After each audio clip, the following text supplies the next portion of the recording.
Hey there, it's Darlene. I am sorry that I have not come out yet with that interview that I promised in my last video.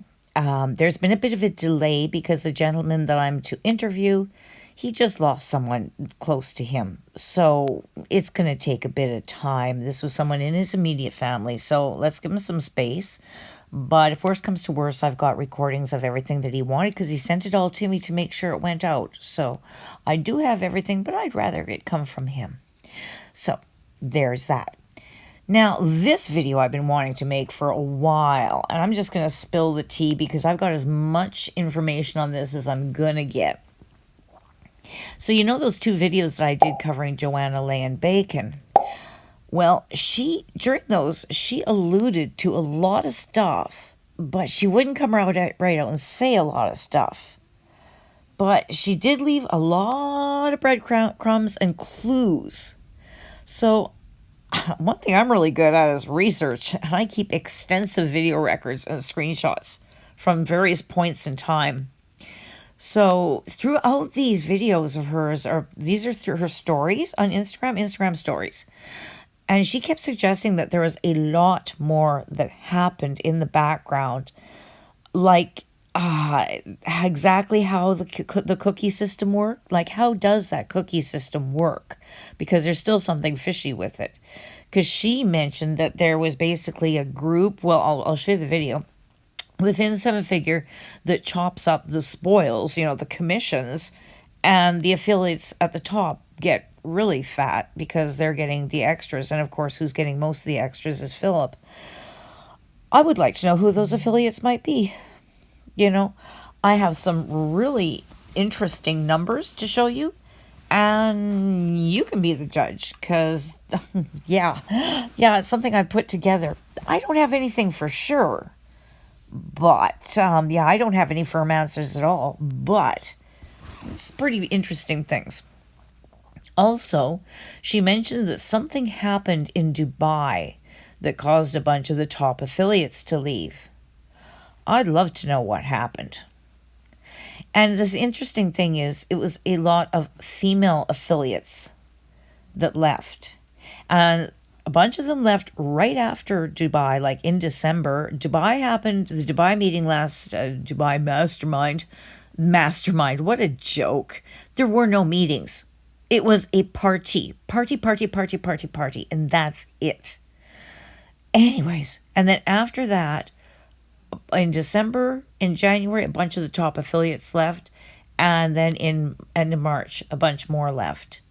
And we're talking a whole flock of females and one guy. And after that, they were all saying, like, for the reason for leaving, our ideals just don't align anymore. What the hell is that? We wanted to pursue a program that has that is more aligned with our morals and our ethics. It's like, really? And they kept preaching family values. A lot of them were saying family values. That's okay. And that even makes me more want to know what happened in Dubai and why did all those women leave? Well, I have footage that I captured from Philip's stories, because he, of course, posted them back then, and I recorded them, and this is back before his account went down. I didn't even know if they're still there or not, but I have footage, and it is rather telling, and I'll show you. And I think it'll give you a pretty good idea about what may have happened in Dubai. Again, I do not have firm answers. I sure have some opinions, though. And again, I can show you who went to Dubai and who's no longer with the program, but who is still with the program and how much they're making. So I'm going to show you what I've got. Anyways, I don't have any answers. And if anybody else has information, well, you know how to get a hold of me on Telegram. My Telegram information is in the description always, at the bottom, right above the hashtags. So first, let's listen together to the clues that Joanna leaves us and try to piece them together. I've got both of her stories that she did on this. She did 2 sets of stories on this, and I've got them. And what I'm going to do is we'll go through the interesting bits, or rather the applicable bits, and then I'll just fast forward through the stuff that we've already covered and it's not really applied to these points that I've just mentioned to you.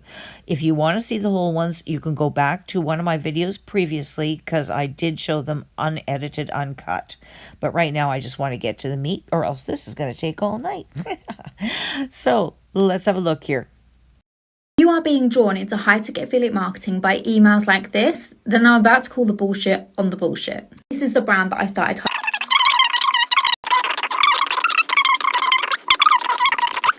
Someone that I introduced to that program, we've been chatting back and forwards for a very long time. They thought that that program was the right fit for them. They joined it last week and the commission was obviously granted to me because it was cookie to me. I was recognised on social media, the money was paid into my account, and then funnily enough the next day it was taken off me, and well, we all know who that went to, don't we? And it just made me think, I'm not going to sit there and have my mouth shut anymore. Like, 9 months I've kept my mouth shut and I've tried to switch off my energy from it. I've tried to like just forget about it and move on, but when like people are genuinely being done over like that, I just can't keep my mouth shut anymore. Like I said in my caption, like that happened to me multiple times. Like, I would prove that someone was cookie to me as an affiliate. I would prove that that sale was mine, and I would literally fight to the bone showing them that it was mine. And it was always a case of like, either like it or lump it. Like, we either take your whole income away or you lose that grand. And obviously at that time, like, I had a newborn baby. I couldn't just lose an income. I'd retired my partner. I couldn't just be like, oh, I need to leave this. So I just lumped it. Like, I lost a grand every now and again. And, you know, when you earn a lot of money, like, it maybe didn't make such a difference, but now I look back at it and I think, if that just happened to one person and they made that one sale and then they lost that one sale because they fancy giving it to someone else, like, it's not okay. Like, it's really not okay. And like I said as well, that isn't even the reason I left. Like, there is so much there that you don't understand. So the two takeaways from that one is that the commissions are being reassigned and that she has proof of that, and that there are far worse things happening which got her to quit rather than just losing those commissions, which, you know, would have been enough for me. And then here she goes on a bit about the prizes that she lost, that she qualified for or just didn't get. And now she's going more on about the something worse happening. And like I said, all of that stuff that I just spoke about isn't even the worst of it. Isn't even the reason I left. The reason I left is so much worse than that. But I can never repeat it because it puts a lot of people into a spot of bother, which I'm not going to do.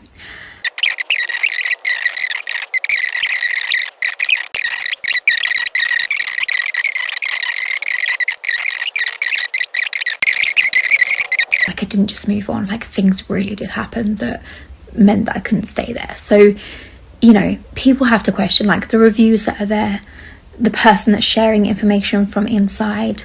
There's reasons why 20 or 30 of us flew out to Dubai and then the next month everyone left. Like, there's a reason for that. Whether some of those people went back, that's up to them, but there is a reason for all of that. And I am not willing to sit here and be questioned on why I left constantly and speculation. So I thought it's easier just to put it out in the open, and there we go, now you have it. And then the very following day she posted this to her stories and she elaborates more, and I think she caught a lot of flack from people that were inside the program, and I'm not surprised, to be very honest. But and then so she goes into a bit more detail here. You'd be shocked at the amount of messages that I've got just like this, that are people who are saying, I thought I made a sale but I haven't made a sale, or the commission's not been given to me, or I'm being ignored by the team. Welcome to my world. Like, so often it would happen, and there's a reason why only a set amount of people are winning. There really is, because yes, a cookie exists, but it also goes to a team to decide who it goes to before the payment is made. They can also retract it like they did with me last week. So seriously, if you've questioned it, here's your confirmation. And here's the thing, right? There's people who are pissed off that I spoke out, and you're only pissed off out. What the fuck is that? You're only pissed off because I've told the truth. That is the only reason you're pissed off. And, you know, someone is upset that I shared their message. I don't think it's obvious it's them, but they're upset that that message was shared. Do you know what I think of that? No one would be pissed off if they were doing the right thing, if they were being ethical, if they were doing the right thing and building their business in the right way. No one would be pissed off with anything being shared. The fact that you've done stuff that you know is, well, number one, illegal, but number two, is so unethical to draw people in, that's on you. And yeah, like I said, people who I was previously connected with who know all the stuff I know, like the stuff that I've shared is so surface level on the stuff that a lot of us actually know, and genuinely I'm very, very disgusted with the people who know it and still share it. I'm so disgusted. And honestly, like, I had someone say to me last night, oh, they're probably going to reach out to you. I do not want to be contacted by anyone who's chose to align with something so wrong, knowing the truth. So please don't contact me.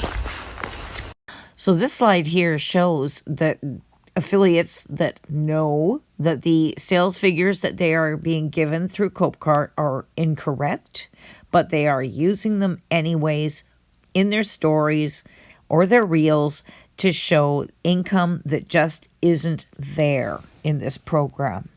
You know, it really shows. I mean, all the top affiliates know what's happening because they're all on that chat that you were just seeing there. And if they're not actively fudging their figures, I mean, if they've got the occasional honest one that's not fudging their figures, they sure as hell know what's happening. And they're complicit. And the rest, I mean, jeez. Anyway, I've got to show you the numbers. But anyways, let's get back to Dubai. Because something definitely happened there that she alluded to. Why 20 or 30 people went and then so many people left afterwards. Now, you're going to see in this picture, you can see Mindy in the front, and then that's Mark Blake behind her, then Dan, then Jordy Simon. And the rest are all women throughout all of this, is all ladies. And in these pictures, you do see Mindy, but I must say in later pictures, like when they're out in the desert and stuff, you don't see Mindy. It's just a bunch of females and a bunch of guys just goggling at them. Here, let me show you.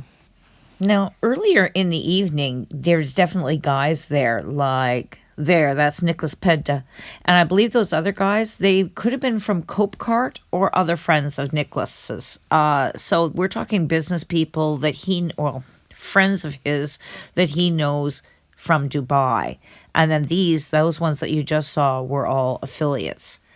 And then after the light show and the great bowing down to Philip Johansen, later in the evening, they had dancing and such. And when you look at this dancing, most of the guys are gone. All of the guys are gone, except for a few camera geeks. And it's just down to female affiliates. I don't even see Dan, Jordy, or Mark there anymore. Of course, they may just not be dancing, but still. And in none of this will you see Mindy. She is not in any of this stuff for this evening at all. And of course, Philip is the man behind the camera doing all of this filming that you're seeing here with all of his adoring disciples. So, who stuck around after Dubai? Okay, let me explain what I'm showing you here. This is the leaderboard for Seven Figure Accelerator that I took a screenshot of on September 25th. Now, this is only the top 29, and let me explain what these markings are. Okay, looking down on the left-hand column, anybody that's been struck out in black are ones that are no longer around. Now, I'm not saying that all of these left after Dubai, because I'm very sure that Tyler Wise, who would be number 24 there, he was gone prior to Dubai, and I'm pretty sure Nigel Lavers, number 6, he was as well. So I'm not saying that these only left after Dubai, but quite a few of them did. Now, the yellow lines are the people who went to Dubai. But these are not all of the people who went to Dubai, because there were other affiliates, like favorite affiliates, ones that had won the prize, and staff There was a lot of staff and coaches there. So, well, coaches especially. Yeah, and that bulked out the numbers there. So, yeah, it's not all just the top affiliates. So, anyways, the yellows, and you'll notice that where a yellow line coincides with a black strike off on the left-hand side, that yellow line only extends to halfway across. So that shows that these are the ones that went to Dubai and then left right after, well, it's any time after Dubai. And I mean, really, you look, wow, that's quite a few of them. And then there are others that left at the same time that are related, like Alexis Brady and Danielle. I mean, yeah. So it amazes me the high number of people that are top earners that are no longer in the program. Like, if you were a top earner in this program, wouldn't you still be there? Unless there is something really horribly wrong, corruption-wise, on the inside, and maybe more than one thing wrong. But look at the top 4 of the ones that went to Dubai and are still around. Mel Forsyth, and look at her sales at the end there. Holy crap. And as you can see from the insert here, she is the only one who got the prize and the prize money for hitting her sales goals, even though a bunch of others did as well, but never got the prizes that they were promised. Mel Forsyth was the only one. Nora Sonball. Haley Witt, she's no longer there, so we're not even going to talk about her, but she's new-ish. These 4 are old guard. Geordie Simon and Berta Raves and Jill Bender. See, he knew Mel Forsyth from Legendary Marketer, Nora Sonball from MCS, and Geordie, he's known since Ministry of Freedom days, so he's known Geordie forever. And Jill Bender, I forget, I think she was MCS as well. So these are all people he has worked with before, has met up with in other programs before, and I think Jill was in Ministry of Freedom too, now that I think about it. So he's known these people for ages. Nora came in a little bit later, but she's right in the thick of it. She's a little bit later, but no, she's still been around for a long time. So when you're starting to think of people that might be at the top, that might be like really, really in the know and might be having a say in how those commissions are given out, well, this at least gives you an idea of who's in the know and who's still there, and who might be truly dirty, but I don't know, right? This is all conjecture, that's all. These are just the numbers and stuff that I've tracked down, and I'll let you guys make your own conclusions because I don't have any long, strong conclusions. I've just got a lot of things that have come together in my head and a lot of opinions now too. So do with this as you will, and you take care, and I will talk to you very, very soon. I've got a couple of videos I've got to get out ASAP. So you have a good one. Darlene out.